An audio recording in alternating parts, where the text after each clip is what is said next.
Bonjour et bienvenue à notre rendez-vous de littérature roumaine contemporaine.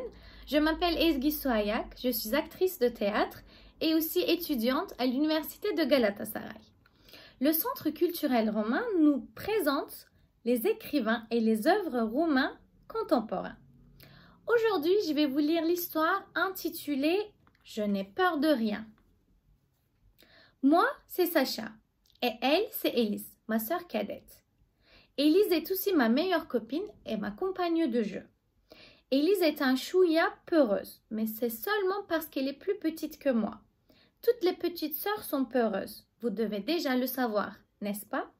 C'est pourquoi tous les soirs, avant de nous coucher, je dois la rassurer. Je soulève la couverture de son lit pour lui montrer qu'il n'y a pas de monstre dessous. Regarde Élise, il n'y a personne sous le lit. Et même s'il y en avait, je le chasserai de là avec mon épée en bois. Monstre, sors d'ici, je te dis, ou je vais te chasser nuit après nuit. Puis on regarde ensemble avec la lampe torche dans l'armoire et je lui montre qu'il n'y a pas de fantôme dans le noir.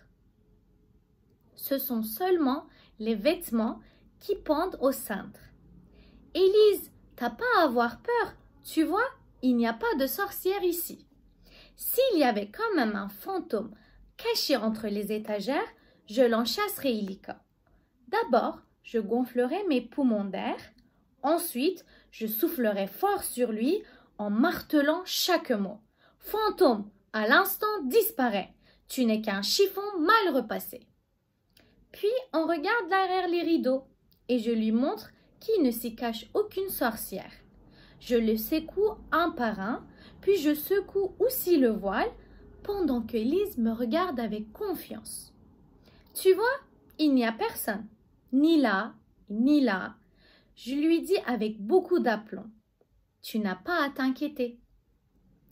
Mais s'il y avait quand même une méchante sorcière qui profiterait pour s'y glisser, je saurais précisément quoi faire. C'est-à-dire, je tournerai 3 fois sur mes talons en prononçant une formule magique et la sorcière disparaîtrait sur le coup. 1, 2, 3, hop là, méchante sorcière, va-t'en de chez moi. J'enseigne les chants magiques à Élise aussi. On danse la ronde et on les répète jusqu'à ce qu'elle les connaisse aussi bien que moi.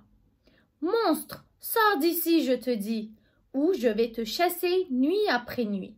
Fantôme, à l'instant, disparaît. Tu n'es qu'un chiffon mal repassé. 1, 2, 3, hop là, méchante sorcière, va-t'en de chez moi. Puis je dis à ma sœur qu'elle peut dormir tranquille. Je grimpe au lit, je tire la couverture et j'éteins la lampe. Oula, ce soir, j'ai oublié de regarder aussi sous mon lit. Et s'il y avait quand même un intrus qui s'y cachait, mieux vaut y jeter un coup d'œil, là, tout de suite. Pas parce que j'aurais peur, non, juste pour qu'Élise puisse s'endormir tranquille.